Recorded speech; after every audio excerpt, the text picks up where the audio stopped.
너희 중 장로들에게 권하노니 나는 함께 장로된 자요 그리스도의 고난의 증인이요 나타날 영광에 참여할 자니라. 너희 중에 있는 하나님의 양 무리를 치되 억지로 하지 말고 하나님의 뜻을 따라 자원함으로 하며 더러운 이득을 위하여 하지 말고 기꺼이 하며 맡은 자들에게 주장하는 자세를 하지 말고 양무리의 본이 되라. 그리하면 목자장이 나타나실 때에 시들지 아니하는 영광의 관을 얻으리라. 젊은 자들아 이와 같이 장로들에게 순종하고 다 서로 겸손으로 허리를 동이라. 하나님은 교만한 자를 대적하시되 겸손한 자들에게는 은혜를 주시느니라. 그러므로 하나님의 하나님의 능하신 손 아래서 아래서 겸손하라. 때가 되면 너희를 높이시리라. 아멘. 아멘. 우리가 온 마음 다해 사랑하라는 한 해의 표를 가지고 우리가 살아가고 있죠. 그 어느 해보다 사랑하기 위해서 열심을 내어 본다면 하나님께서 그 사랑을 통해서 우리의 많은 삶의 많은 부분들을 변화시켜 주리라 믿습니다. 사랑하지 못했을 때 해결하지 못한 문제들이 내가 조금 더 사랑하기로 결단하고 노력할 때에 그 문제들이 해결되어지고, 풀리지 않던 관계의 문제 또한 내가 조금 더 사랑해보기로 결단하면 그 관계가 풀어지게 되는, 정말 사람의 힘으로 되지 않는 것들, 그 은혜를 경험하는 우리의 삶이 되기를 바랍니다. 요한일서 4장 11절 말씀 보면 우리가 사랑해야 될 당위성에 대해서 이렇게 말하죠. 사랑하는 자들아 하나님이 이같이 우리를 사랑하셨은즉 이라고 말합니다. 우리도 서로 사랑하는 것이 마땅하다. 그가 우리를 먼저 사랑했기 때문에 내가 그를 사랑하는 것이 아니라 하나님이 수직적으로 하나님이 우리를 먼저 사랑했기 때문에 그 사랑받은 우리는 그 사랑을 내 주위에 나누며 살게 되는 것이 바로 우리 성도의 마땅한 바라고 이야기하고 있는 것이죠. 하지만 여기서 문제도 있습니다. 사랑의 개념이 워낙 폭이 넓다 보니까 이런 오류에 빠지는 경우도 있죠. 저는 저 지체를 사랑합니다. 그런데 그 지체에게 너무 무례합니다. 이게 사랑이 될 수 있을까요? 나는 사랑한다고 생각하는데 그 사랑을 전달하는 행위를 보니까 그 사람에게 너무 무례합니다. 사랑이라 할 수 없겠죠. 나는 사랑한다고 하는데 너무 교만해요. 위에서부터 밑으로 내려다보는 사랑을 하고 있죠. 그러면 상대방은 그걸 사랑이라고 인식하지 못합니다. 사랑한다는데 온유하지 못하고 너무 날카로워요. 엄마가 나를 사랑한다고 말하는데 엄마 말이 하나하나 내 비수에 박히고 너무 아파요. 그게 사랑이라고 할 수 있을까요? 고린도전서 13장 말씀 보면 사랑에 대해서 정의하면서 사랑은 무례히 행하지 않는 것이라고 이야기합니다. 상대방의 입장에서 사랑으로 와 닿을 수 있어야지 그게 사랑이 되는 것입니다. 사도 바울은 그래서 골로새 말씀을 통해서 사랑이 가지는 여러 가지 특징들을 설명하면서 사랑은 반드시 이런 방식으로 드러나야 된다라고 이야기합니다. 우리 3장 12절 골로새 말씀을 보면 그러므로 너희는 하나님이 택하사 거룩하고 사랑받는 자처럼, 첫 번째는 긍휼을 이야기하죠. 우리가 사랑하는데 긍휼의 포장지에 싸서 사랑을 전해야 된다는 거죠. 자비의 포장지에 싸서 사랑을 전해야 된다는 거죠.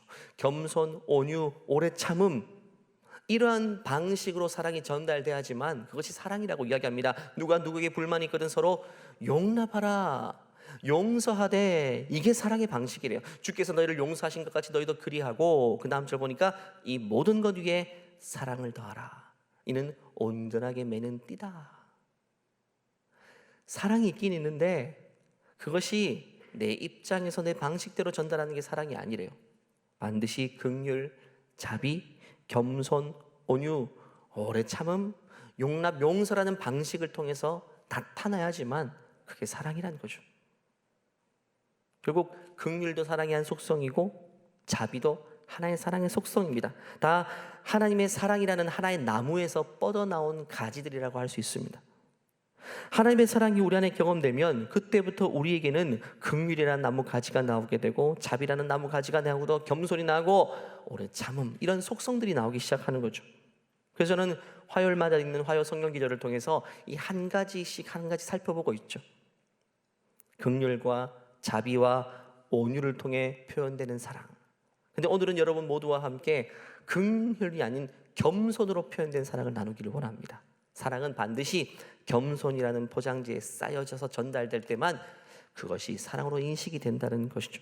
오늘 본문은 베드로 사도가 쓴 베드로 전서입니다. 베드로 전서를 마무리하면서 5장의 베드로는요, 한 가지 주제를 간곡하게 요청하는데 먼저 그 대상을 젊은이들에게 호소하고 있어요. 한번 5절 말씀을 보면 젊은 자들아 라고 이야기합니다.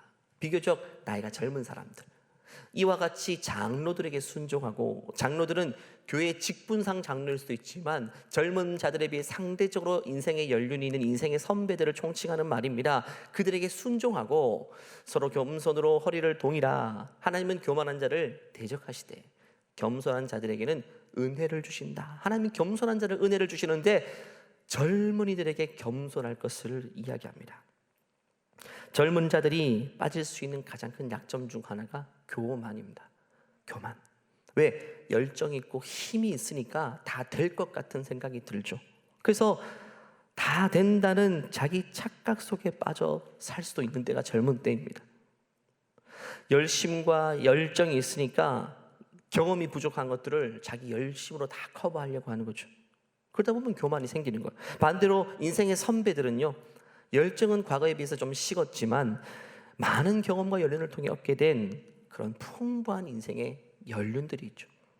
근데 결국 주의 일을 하기 위해서는 이 두 가지가 하나 합해질 때 가능한 겁니다. 젊은이들의 열정과 또 선배들의, 인생의 선배들이 가진 연륜이 하나로 버무려질 때에 정말 놀라운 시너지 효과가 있다는 것이죠. 근데 사람은 항상 자기 중심이죠. 내가 가진 것이 더 소중하다고 생각하기 때문에 내가 가진 것만 옳다고 생각해요. 그래서 나이 많은 사람들은, 젊은 사람들은 그 경험을 무시합니다. 대체로 연배가 있는 분들도 젊은 자들이 하는 일들을 다 우려스럽게 바라보기도 하고 뭔가 어설퍼 보이게 합니다. 새로운 시도 자체를 그냥 우려스럽게 보는 거죠. 한마디로 서로가 서로를 향해서 뭔가 오해가 되어 있는 평행선상을 달리는 관계인 것이죠. 왜냐하면 살아온 시대가 너무 다르기 때문에 어쩔 수 없는 삶의 차이가 있을 수밖에 없습니다. 태어날 때부터 스마트폰을 손에 쥐고 태어난 세대가 아날로그 세대를 어떻게 이해할 수 있을까요? 모든 것들을 개척하다시피 맨 땅에서 모든 것들을 이룬 지금 기성세대를 비교적 모든 것들을 다 갖춘 풍부한 세대에 태어난 이 세대가 어떻게 그걸 다 이해할 수 있을까요? 그래서 기성세대가 하는 말은 나 때는 이라고 말하고, 지금 이 젊은 세대는 요즘이라고 각자 다른 말을 하고 있죠. 요즘은 그렇게 하면 안 돼요. 요즘은. 기성세대가 태어나고 날아온 때 우리나라 사정을 보면 후진국이었잖아요. 잘 해봐 개발도상국. 참 못 살았을 때, 어려웠을 때 나라가 상대적으로 전 세계 나라 중에 후진국에 태어난 그 세대가 20, 30대는 태어날 때부터 선진국이었어. 우리나라가 아주 잘 사는 나라였죠. 선진국에서 태어나고 나고 자란 그 세대를 이해하기는 참 쉽지 않은 겁니다. 서로가 서로를 이해하기는 너무 어려운 간극이 있어요. 나고 자란 세대가 다릅니다. 그래서 요즘 젊은이들에게 불 좀 끄고 다니라 라는 말이 먹힐까요? 최고 선진국에서 자란 세대를 불 좀 꺼라. 사실 불을 10분, 20분 더 켜는 것 금액으로 따져보면 얼마 안 되거든요. 근데 그거 가지고 젊은이들은 이 금액으로 따진단 말이에요. 실리로. 물 좀 아끼라, 수도꼭지 좀 잠그란 말이 이 지금 세대에게는 전혀 먹히지 않습니다. 과거 세대는 그걸 아껴야 잘 살 수 있던 시대이고, 지금은 날 때부터 풍부함 속에 자라는 세대를 그렇게 말하는 것은 결국 잔소리로밖에, 아무리 사랑이 담긴 말로 해도 그건 다 잔소리로밖에 안 들려요. 젊은이들이 자녀에게 집에 가서 불 좀 끄고 다니라고 하면 자녀가 대받아치죠. 엄마는 냉장고에 썩어져가는 저 음식물, 저 야채, 채소, 저거 어떡할 거냐, 저게 훨씬 비싼 거라고, 물 하루 종일 켜는 것보다 더 비싼 거라고, 이렇게 맞받아칠 수 있는 세대가 오늘날 세대죠. 결국 서로가 자기 방식으로 상대방과 소통하려고 하면 결국에는 그 관계는 늘 평행선, 접점이 없어지는 것입니다. 그래서 베드로전서 5장 5절은 이렇게 말하는 것이죠. 제가 다시 읽으면 젊은 자들아라고 먼저 이야기합니다. 이와 같이 장로들에게 순종하라. 두 가지를 이야기하는데, 첫 번째는 장로들에게 순종할 것을 이야기합니다. 연배가 상대적으로 높은 자들, 인생의 선배들에게 순종할 것을 젊은이들에게 이야기하는 거죠. 가정에서는 부모를 말하는 것이고, 직장에서는 선임을 말하는 것이고 사회에서는 선배들을 말하는 겁니다. 그들이 살아온 세월들을 존중하고 그 리더십에 순종할 것을 말합니다. 이것은 일종의 질서를 존중하는 겁니다. 하나님은 질서를 중요하게 여기십니다. 가정만 보더라도 신구약 통틀어서 제일 중요한 말씀으로 주신 것 중에 하나가 부모를 공경하랍니다. 왜 부모를 공경하라고 하죠? 부모가 공경할 만한 인격을 갖추었으니까 그런 경우도 많지만 그렇지 않은 경우도 있잖아요. 그럼에도 불구하고 공경하라고 말한 이유는 질서를 말해요. 하나님이 부모에게 주신 영적인 권위, 가정의 권위, 그 질서가 있기 때문에 하나님이 주신 질서를 존중하는 차원에서 부모를 이유를 막론하고 공경하라고 이야기하는 거죠. 이것은 거스를 수 없는 질서입니다. 예를 들어 세상이 다 능력 중심의 사회로 다 저편됩니다. 이게 세상의 가치관이에요. 근데 이 세상의 가치관이 가정 속으로 스며들면 어떻게 될까요?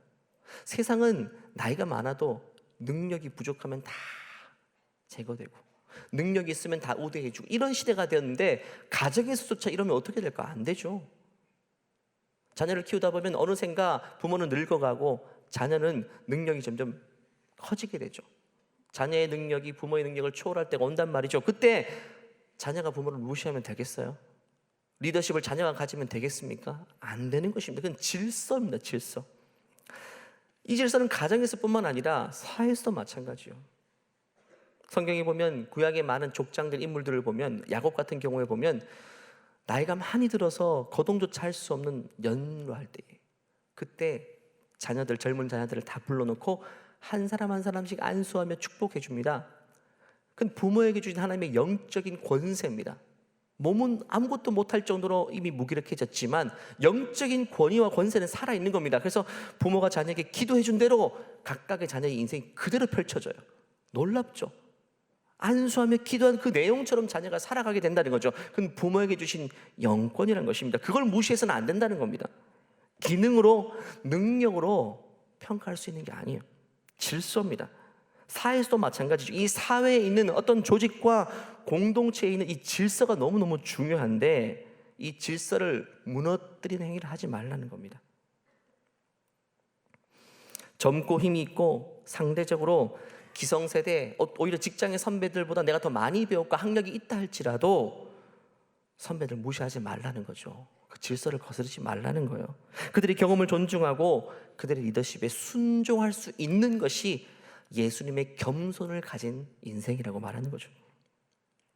이 가운데 혹시나 비교적 젊은 청년 세대가 있다면 어떤 조직이나 직장에 새롭게 부임해서 입사하게 되면 자신의 탁월함을 증명하려는 시도보다는 조직에서 이미 연륜이 깊은 인생의 선임들을 통해서 그의 말에 잘 순응하고 작은 것이라도 그들에게 배우려는 자세를 가지게 된다면 그는 그 조직에서 반드시 필요한 사람이 될 거죠. 그리고 그의 삶의 태도를 통해 하나님은 기뻐 받으시는 것입니다. 그리고 오늘 말씀처럼 때가 되면 그를 높여주신다라고 말씀하세요. 그런데 이런 삶의 태도가 그냥 되는 법이 없죠. 인생의 선배들을 존경하기 위해서는 한 가지 태도가 필요한데 그게 두 번째입니다. 바로 겸손으로 허리를 동이라라고 베드로전서는 말하죠. 겸손으로 허리를 동이라. 그냥 겸손하라고 말하지 않고 이 표현을 쓴 겁니다. 겸손으로 허리를 동이라. 이 표현은 한 가지 사건을 떠올리게 하는 표현입니다. 예수님이 잡히시던 밤에 수건을 허리에 두르시고 제자들의 발을 하나하나 다 씻겨준 장면이죠. 베드로에게는 예수님과 3년 동안 함께 했지만 이 사건이 가장 강렬하게 각인된 사건. 예수님이 잡히시던 밤에 먼저 무릎을 꿇으시고 수건을 허리에 두르시고 제자들의 발을 하나하나 다 씻기시는데 그 중에 누가 있죠? 가룟 유다가 있었어요. 가룟 유다는 이미 예수님을 팔았어요. 예수님이 있는 장소를 밀고 했습니다. 계획만 한 것이 아니라 실행에 옮긴 상태였어요. 예수님은 다 알고 계셨어요. 이제는 예수님이 있는 위치를 알게 되었기 때문에 검과 몽치를 가지고 사람들이 예수님을 잡으러 온단 말이죠. 그러면 제자들의 발을 하나하나 씻기면서 가룟 유다의 발이 찾아왔을 때, 야, 발 좀 못 치우나? 이 발 치워, 이 더러운 발 치우지 못해? 이렇게 말하지 않잖아요. 오히려 그 발을 더 소중히 여기시고 마지막이니까 그의 발을 깨끗하게 씻고 닦아주셨어요. 겸손으로 허리를 동이란 말을 통해 베드로 사도가 우리에게 하고 싶은 말은 바로 이 예수님의 자세라는 거죠. 상대를 가리지 말라는 것입니다. 우리가 겸손할 때 대상을 가리지 말라는 거예요. 가룟 유다처럼 내 가슴에 비수를 받고 내 등에 칼을 꽂는 사람에게도 대상을 가리지 말고 그들을 향해서 겸손으로 허리를 동이라, 이렇게 말하고 있는 것이죠. 그래서 이 사건을 직접 목격하고 경험한 제자들, 마지막 날에 예수님의 발을 씻기시는 이 장면을 다 주인공이 된 사람들은 그 사건을 떠올리면 도무지 교만할 수가 없죠. 예수님이 나를 위해 고개를 숙이시고 발을 씻겨주셨는데 교만할 수가 없다는 거죠. 그래서 젊은이들에게 그냥 겸손하라고 말하는 것이 아니라 겸손으로 예수님처럼 허리를 두르는 삶을 살아라, 이렇게 말하고 있는 것이죠. 방금 읽은 것은 5절 말씀이에요. 젊은이들이 하는 말이죠. 그러면 늙은이들, 인생의 경험이 많은 인생의 선배들에게는 뭐라고 말씀하셨을까요? 사실 인생의 선배들에게 먼저 1절에서부터 말씀하셨어요. 1절부터 4절까지 내용 한번 읽어볼까요? 같이 읽겠습니다. 너희 중 장로들에게 권하노니 나는 함께 장로된 자요 그리스도의 고난의 증인이요 나타날 영광에 참여할 자니라. 너희 중에 있는 하나님의 양무리를 치되 억지로 하지 말고 하나님의 뜻을 따라 자원함으로 하며 더러운 이득을 위하여 하지 말고 기꺼이 하며 맡은 자들에게 주장하는 자세를 하지 말고 양 무리의 본이 되라. 그리하면 목자장이 나타나실 때에 시들지 아니하는 영광의 강을 얻으리라. 아멘. 인생의 시니어들에게 하는 말 중에 1절부터 4절이지만 한 단어로 요약하면 역시나 똑같아요. 겸손입니다. 젊은이들에게 겸손을 이야기하고 장로들에게도, 인생의 연륜이 많은 자들에게도 겸손할 것을 이야기합니다. 3절 말씀 보면 맡은 자들에게 주장하는 자세를 가지지 말고 양무리의 본이 되라, 이게 겸손이죠. 두 가지를 이야기합니다. 첫 번째는 주장하는 자세 가지지 말라는 거예요. 주장하는 자세 가지지 말라. 젊은이들이 제일 싫어하는 말이 나 때는 말이야, 이 말이에요. 나 때는 라떼는 그래서 라떼 발언이라고 하죠. 젊은이들이 아이스 라떼를 잘 안 먹잖아요. 그 말이 너무 싫어가지고 소위 말하는 라떼 발언, 나 때는 말이야, 이 말은 세상에서 제일 오래된 말 중에 하나라고 하죠. 기원전 1700년경에도 고대 문서를 통해서 이 표현이 있다고 하죠. 요즘 젊은 것들은 나 때는 말이야, 이런 유사한 표현들이 시대마다 늘 있었어요. 기성세대가 그 다음 세대를 향해서 우려스럽게 바라보는 장면입니다. 또 자기 경험, 자기 시대를 주장하는 모습이죠. 주장하는 모습. 젊은이들이 장년들에게 힘들어하는 부분 중 하나가 이렇게 표현하죠. 꼰대 문화. 꼰대라는 단어가 이 비속어 안 좋은 표현이지만 이 시대가 늘 하는 말이기 때문에 잠깐만 사용하도록 하겠어요. 꼰대는 이런 의미입니다. 남보다 서열이나 경험이 많다는 이유로 자기만 옳다고 생각하고 남을 가르치고 충고하는 것을 당연하게 생각하는 사람들을 말합니다. 그리고 옛날 방식 문화를 그대로 고수하려는 기성세대의 방식을 다 꼬집어서 하는 말이기도 합니다. 대표적인 옛날 방식을 꼽자면 상명하복의 방식이죠. 아주 쉽게 말하면 까야 된다는 이 문화인 거죠. 이것은 이 옛날 방식은 옛날 사람에게는 익숙하지만 왜? 그들이 만들어 놓은 문화이기 때문에, 그 세대가 만든 문화이기 때문에. 그런데 요즘 세대는 다른 세대를 살았어요. 이 문화를 그대로 이어받기에는 온몸이 부대끼는 것입니다. 왜냐하면 지금 세대가 자라는 환경은 이전 세대와 너무 다릅니다. 교실의 환경만 보더라도 저도 초등학교, 중학교 때 생각하면 교실 문화가 살벌했잖아요. 학생들을 한 줄로 세워놓고 선생님이 한 명씩 구타라는 말은 좀 그렇지만 실제로는 구타였어요. 제가 맞아봤으니까. 근데 체벌이라고 좀 순하게 표현하겠습니다. 그런 시대였잖아요. 때리고 아주 수직적이고 쉬는 시간에 선배가 들어와서 후배를 불러 데리고 나가던 시대. 이게 지금 세대가 살아왔던 너무 당연시했던 삶의 환경이었죠. 근데 지금 젊은 세대는요, 그런 시대를 살지 않았습니다. 교실에 가서도 선생님과 학생 사이, 선후배 사이도 마찬가지고 아주 수평적인 문화, 그런 문화 속에 살았는데 이제는 취업을 해서 직장에 가보니까 그 직장의 문화에 너무 이질감을 느끼는 거죠. 완전 수직적인 문화인 겁니다. 군대에 가서 한번 충격받았는데 직장은 더한 거죠. 그러니까 이 문화 자체가 하고 싶어도 못하는 거예요. 그렇게 배우지 못했기 때문에, 그렇게 살지 못했기 때문에 온몸이 거부가 되는 것입니다. 그렇기 때문에 기성세대가 이미 만들어 놓은 조직의 사회 문화를 그냥 꼰대라는 표현으로 비속어처럼 사용하는 것이죠. 그래서 오늘 성경은 장로들에게, 맡은 자들에게 먼저 주장하는 자세 가지지 마. 네 것을 주입하는, 내가 살아온 방식을 그대로 입력해 주려는 그런 방식은 안 된다는 것입니다. 이거는 좋은 것을, 일은 잘 될지 모르겠지만 더 중요한 관계를 잃어버리게 된다는 거예요. 작은 것을 얻고 더 큰 걸 잃어버리게 되는 방식이라는 것입니다. 세상에서도 꼰대 방지 5계명 해서 이렇게 가르치고 있죠. 아십니까 여러분? 성경에 10계명이 없는 부분이지만 우리는 세상을 통해 배울 건 배울 수 있어야 돼요. 첫 번째는 내가 틀렸을지도 모른다. 늘 우리는 이 생각 가져야 돼요. 내가 틀렸을지도 틀렸을 확률이 훨씬 높다라는 전제로 살아야 됩니다. 가르치려면 안 되는 거죠. 두 번째는 내가 바꿀 수 있는 사람은 없다. 바꾸려 하지 말고 인정하라는 겁니다. 아, 그런 인생이구나. 그럴 수 있겠구나. 그렇게 자라왔겠구나라고 인정해야지 바꾸려고 하는 순간 대화는 단절입니다.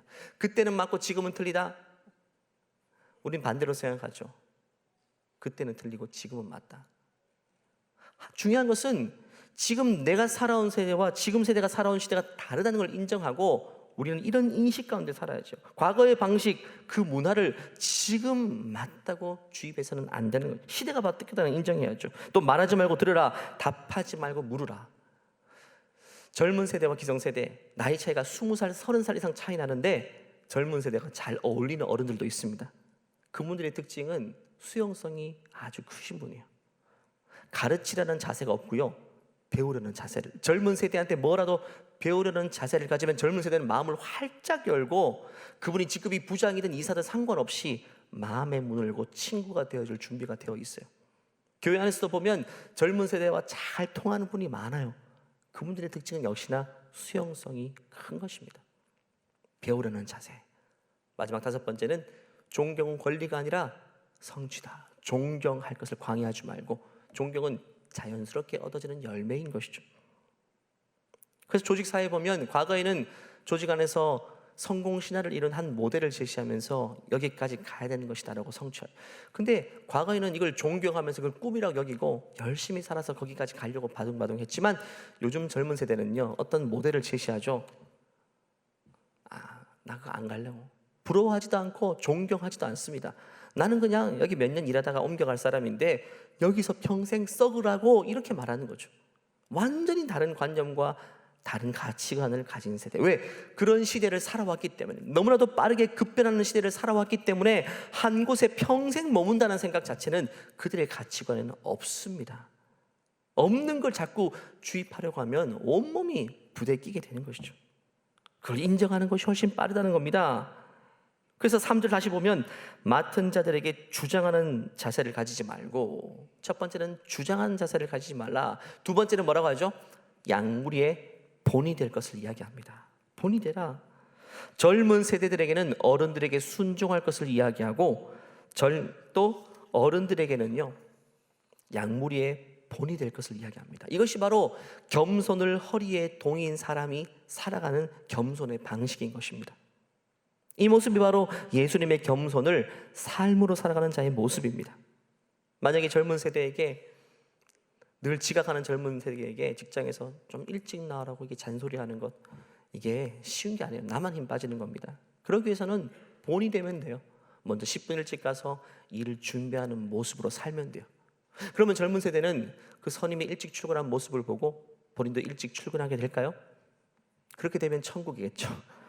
사람은 쉽지 않습니다. 지각하는 게 또 문화입니다.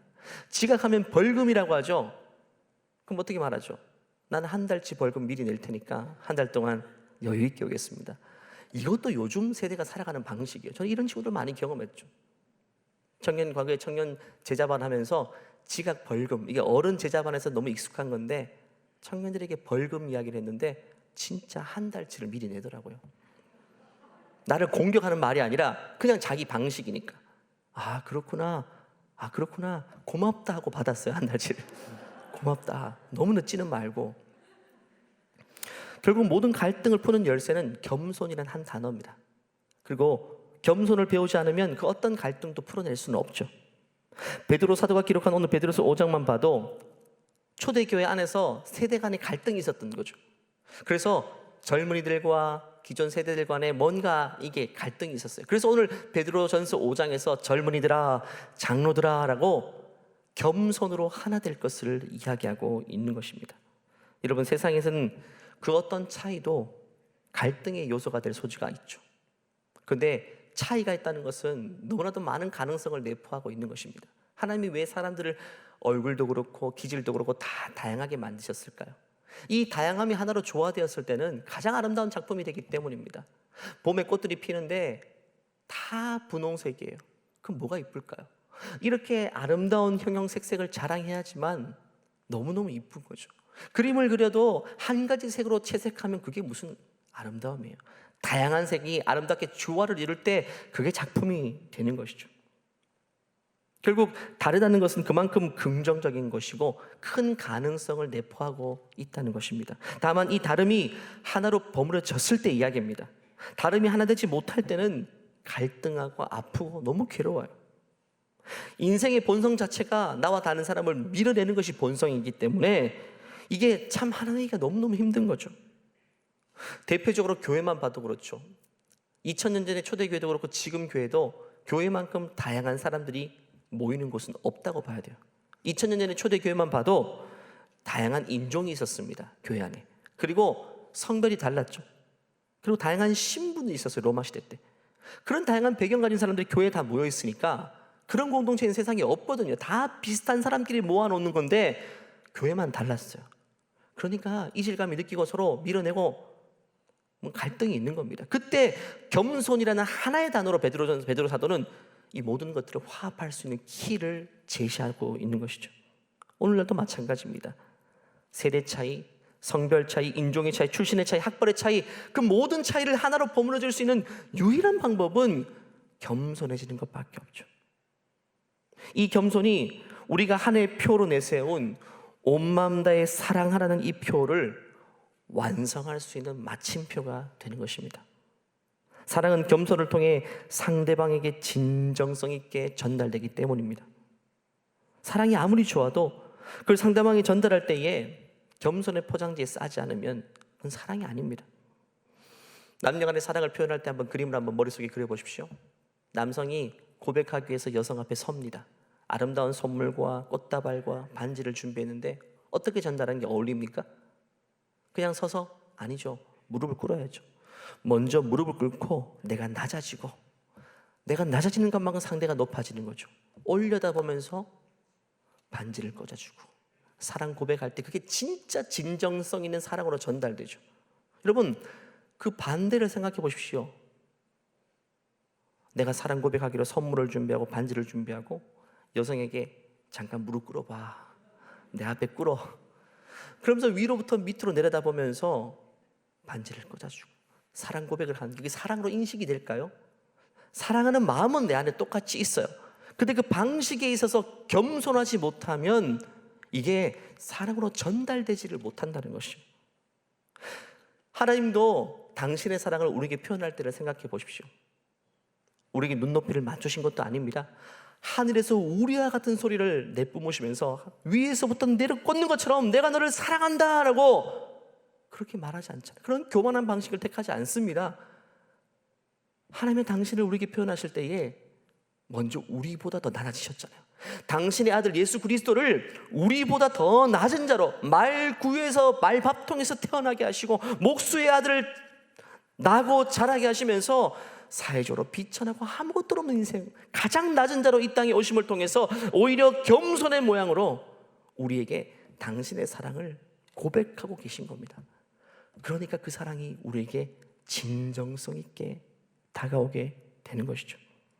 이게 바로 겸손을 통해 우리에게 전달되는 사랑의 방식입니다. 우리는 사랑을 전할 때요, 자신의 방식을 그래서 내려놓아야 됩니다. 상대방의 방식으로 사랑을 전하는 것입니다. 겸손은 내 방식을, 내 고집을 내려놓고 상대방의 방식, 상대방의 입장을 생각하는 게 겸손입니다. 사춘기 자녀와 부모 세대의 갈등이 참 많죠. 부모의 방식, 부모의 방식대로 사랑을 표현하기 때문입니다. 부모의 사랑이 부족해서 갈등이 있는 경우는 저는 본 적이 없습니다. 부모는 자식을 그냥 끝도 없이 사랑하죠. 그런데 왜 갈등이 있나요? 사랑이 부족해서가 아니라 사랑을 표현하는 방식에 있어서 교만하기 때문입니다. 부모가 교만한 사랑으로 자녀에게 자기 방식의 사랑을 고수하기 때문에 자녀는요 받아들이지를 못해요. 교만한 건 사랑이 아니기 때문에. 초등학생 때는요 자녀를 치킨 한 마리 사주고 이렇게 안아주면 그게 충분한 사랑 표현으로 자녀가 와닿았죠. 초등학생 그렇게 해도 돼요. 근데 중학생, 고등학생 되면 그런 방식으로 자녀가 사랑으로 인식이 될까요? 똑같이 초등학교 때처럼 피자 사주고 치킨 사주면서 아이고 수고했다라고 하면 자녀가 밀어내죠. 그건 사춘기 자녀의 방식이 아닌 겁니다. 여전히 부모의 방식으로, 부모의 생각으로, 방식으로 교만한 사랑으로 고수하고 있기 때문에 상대방에까지 인식이 되지 않고 전달되지 않습니다. 저는 이게 너무 속상해요.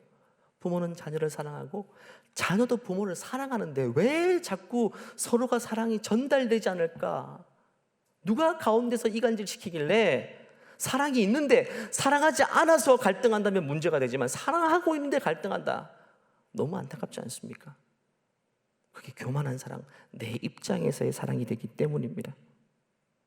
물론 그럼 사춘기 자녀에게 어떤 방식으로 사랑을 표현하면 됩니까? 그 방식까지 제가 가르쳐 드릴 수는 없죠. 저도 모르니까. 저도 이제 첫째가 중학생이 돼가지고 힘들거든요. 그래서 그 방식을 저에게 말씀해 주셔야지 제가 그렇게 살아갈 수 있겠죠. 이것을 인생의 선배들이 해야 될 역할이에요. 후배들이 가르쳐 드리는.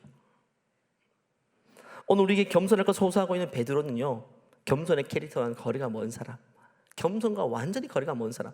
예수님이 베드로를 12제자 중에 수제자로 삼았어요. 첫 번째 제자로. 그러면 이 수제자가 겸손하다면 12명이 진짜 다 아우를 텐데 그러지 못했어요. 제일 교만했어요. 제일 자기 주장이 셌단 말이죠. 그러니까 이 12명이 너무너무 갈등하게 되는 겁니다. 어느 날 마태복음 16장의 한 사건을 통해서 이 베드로가 얼마나 교만했는지를 이야기하는 사건이 있습니다. 16장 21절 보면 예수님이 이제 나 곧 십자가 질 거야, 나 너희를 위해서 곧 희생하러 갈 거라고 말하는데 그 말입니다. 11절 읽어볼까요? 시작.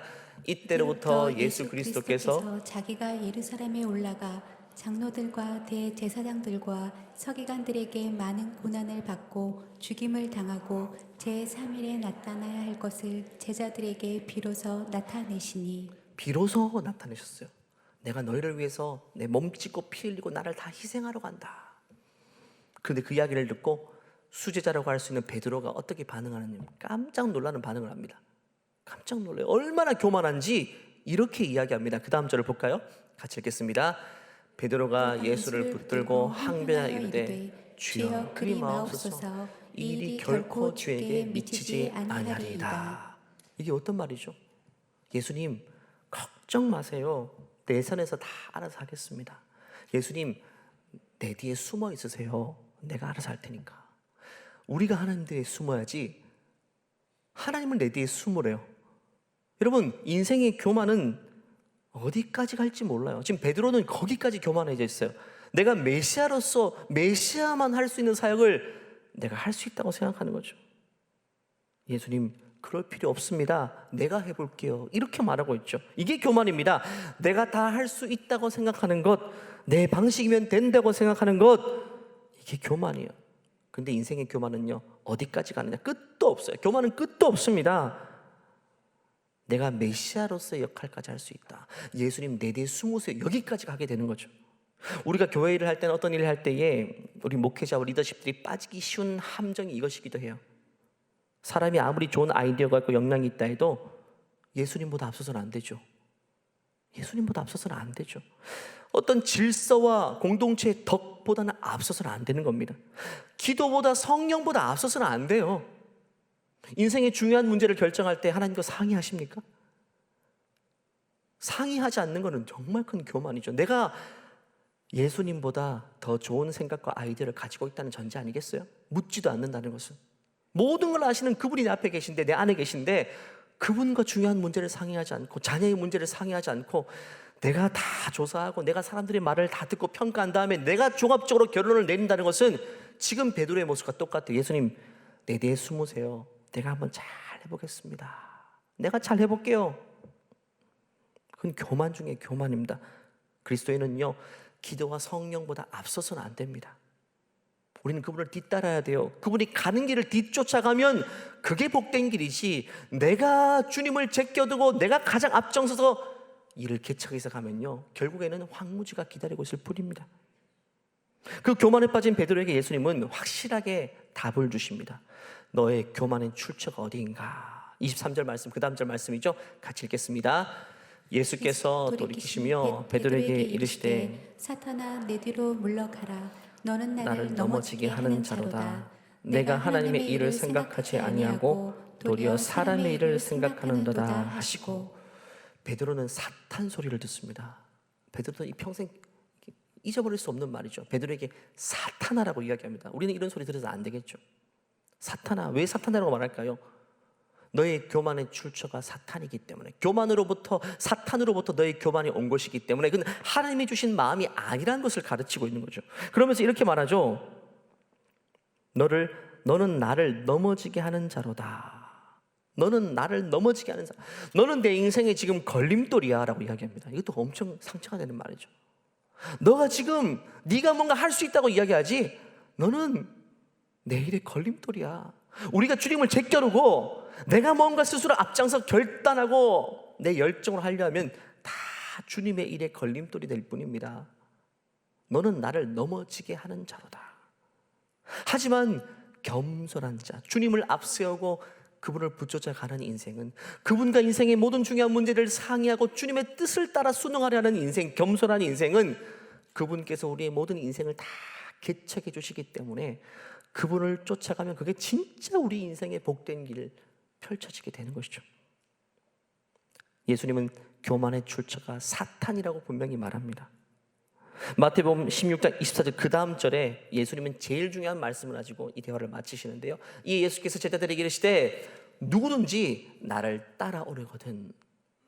한마디로 너희들 나 따라오려면 베드로처럼 이렇게 해서는 안 돼. 자기를 부인하고 라고 말씀하십니다. 너무너무 중요한 말이에요.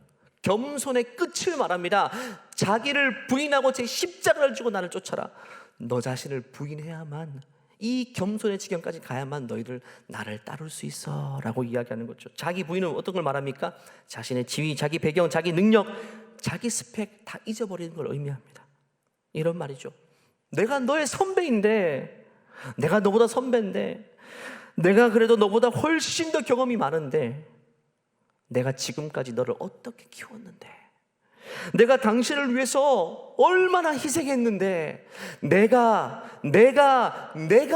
하는 모든 것들을 다 지워버리란 겁니다. 자기를 부인해래요. 나를 앞세우는 것, 내가 아무리 그를 위해 헌신했다 할지라도 그거를 지워버리지 않으면 겸손할 수 없다. 그 짐을 지고 이야기하는 건 교만일 수밖에 없다. 내가 아무리 자녀를 위해 희생했어도 이미 희생했던 과거를 내가 지워버리지 않으면 안 된다는 거예요. 내가 이렇게 해서는 겸손을 이룰 수 없다라고 이야기하는 거죠. 그러면서 예수님께서는요, 자기 부인, 그게 무엇인지 몸소 보여주십니다. 빌립보서 2장 말씀이죠. 끝으로 한번 읽겠습니다. 시작. 그는 근본 하나님의 본체시나 하나님과 동등될 취할 것으로 여기지 아니하시고 오히려 자기를 비워 종의 형체를 가지사 사람들과 같이 되셨고. 그는 원래 하나님이세요. 근데 스스로 그 지위를 내려와서 사람의 모습처럼, 사람의 흉내를 내신 것이 아니라 진짜 사람이 되시죠. 자기를 완전히 부인해버린 겁니다. 하나님으로서의 자기 모습을 완전히 지워버리고 완전한 인간의 모습으로 이 땅에 오신 것입니다. 이게 자기 부인이고, 이게 진짜 겸손이고, 진짜 이 겸손을 통해서만 그 온전한 사랑이 전달될 수 있는 것이죠.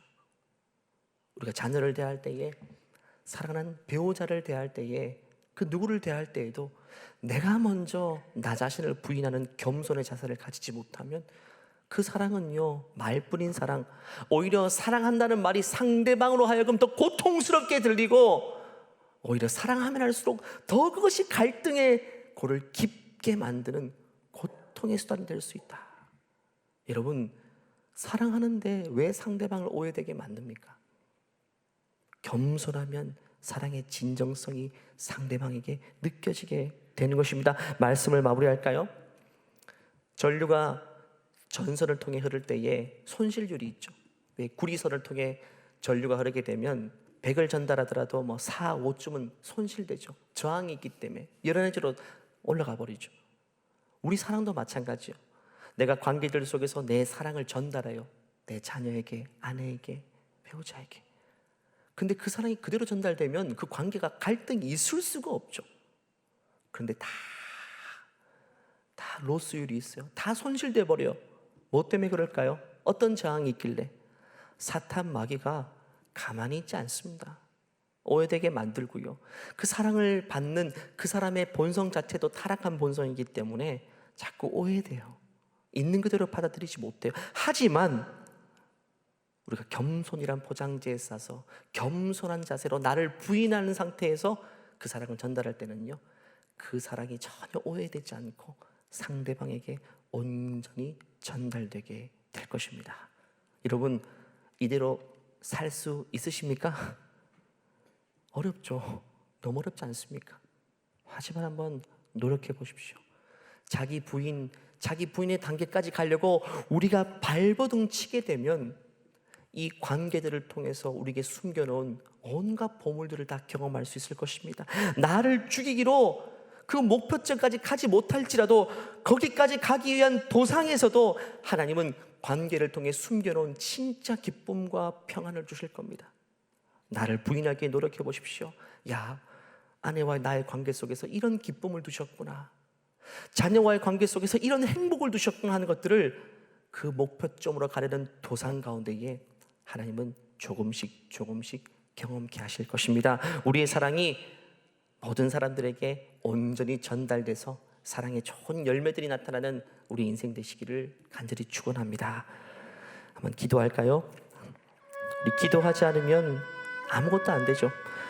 우리의 본성 자체가 높아지려는 본성이 있기 때문에 아무리 겸손할 것을 말씀으로 우리에게 권면하여도 우리 삶은 우리의 자기 의식으로, 자기 의지로 거기까지 갈 수 없는 것이 현실입니다. 하지만 기도하면 하나님이 힘을 주십니다. 기도하면 예수님의 겸손처럼 우리도 낮아지는 힘을 주시는 것입니다. 이 시간 기도할 때 하나님, 내가 어려운 관계들이 있습니다. 내가 낮아지지 못해서, 내가 내 방식을 고수해서 하나님 관계에 아픔이 있어. 하나님, 그것이 배우자의 관계일 수도 있고 자녀와의 관계일 수도 있을 것입니다. 하나님, 그 관계의 회복이 일어나기를 원합니다. 내 마음, 내 사랑이 온전히 전달될 수 있도록 내가 먼저 낮아지기를 원합니다. 내가 먼저 겸손해지기를 원합니다. 내가 먼저 나 자신을 부인하고 온전한 사랑으로 그를 섬기기를 원합니다. 이 결단처럼 그렇게 살아갈 수 있도록, 사랑의 열매가 나타날 수 있도록 주님 역사하여 달라고 합심해서 주여 한번 외치고 기도하시겠습니다. 주여 은혜를 베풀어 주시옵소서. 하나님, 우리의 관계들이 너무 아프고 고통스럽습니다. 너무너무 소중한 관계인데 그 사랑이 서로가 너무너무 오해가 되고 아픔을 겪고 있어요. 하나님, 서로 사랑하는 관계이지만 너무나도 서로 갈등을 밀어내고 있어요. 자녀를 사랑하지만 자녀가 그 사랑을 받아들이지 않습니다. 하나님, 모든 것들이 오해되고 오히려 그 관계가 소중하시고, 하나님, 고통 중에 많은 가정들이 있습니다. 하나님, 사랑하는 가족 안에서도 고통 생각을 못하고, 하나님, 사랑이 나누지 못하고, 하나님 아버지 서로에게 담을 쌓고 나가게 있습니다. 이 아픈 관계를 주님께서 아시오니 우리가 오늘 낮아지기로 결단할 때, 우리가 먼저 겸손하게 결단할 때에 하나님 관계를 다스려 무너지고 하나님 관계를 마음을 열게 하여 주시옵소서. 하나님, 나의 뜻과 나의 모든 주님의 은혜를 베풀어 주시옵소서. 하나님 앞에 나아가 예수 그리스도로 하나님께서 인도하여 주시옵소서. 하나님, 너무너무 사랑하는데 너무너무 관계가 아프고 힘든 경우가 참 많이 있습니다. 하나님, 사랑하는 가족을 주셨는데 그 가족 안에서마저 그 사랑이 온전히 전달되지 못하고 오해되고 갈등하고 아픈 경우가 너무너무 많이 있습니다. 하지만 오늘 내가 더 겸손해지기로 결단합니다. 예수님처럼 더 낮아지기로 결단합니다.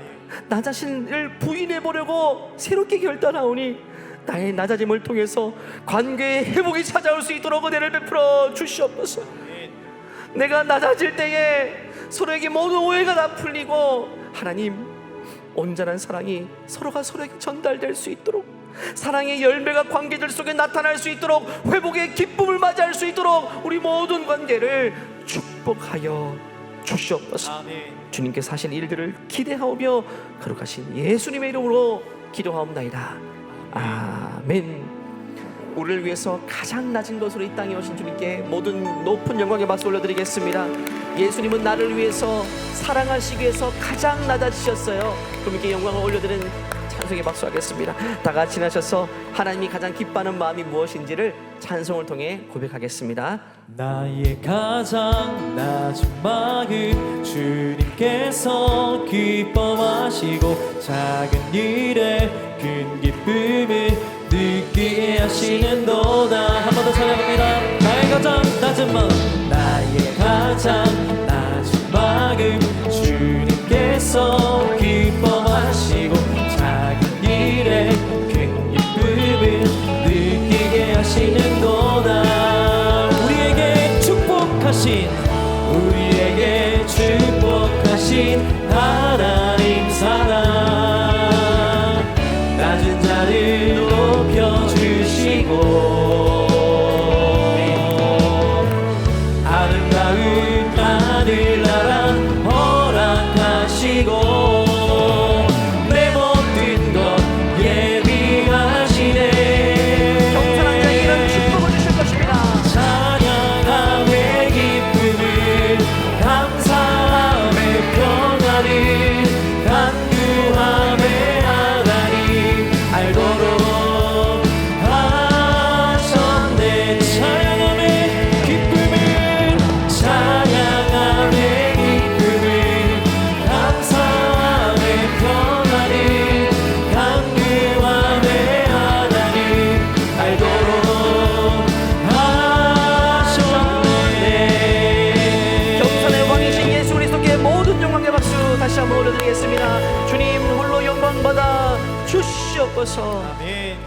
이제는 우리 주 예수 그리스도의 은혜와 하나님의 무한하신 사랑과 내 안에 내주하시는 성령의 역사가 이제는 그 어떤 상황 속에서도 그 누구에게든지 나 자신을 부인하고 예수님처럼 나 자신을 낮추는 겸손함으로 그 온전한 사랑을 전달하기를 소원하는 모든 하나님의 자녀 위에, 또 살아갈 그 삶의 현장과 모든 관계성 위에 이제로부터 영원토록 함께 하시기를 간절히 축원하옵나이다. 아멘. 주님 도와주세요. 주님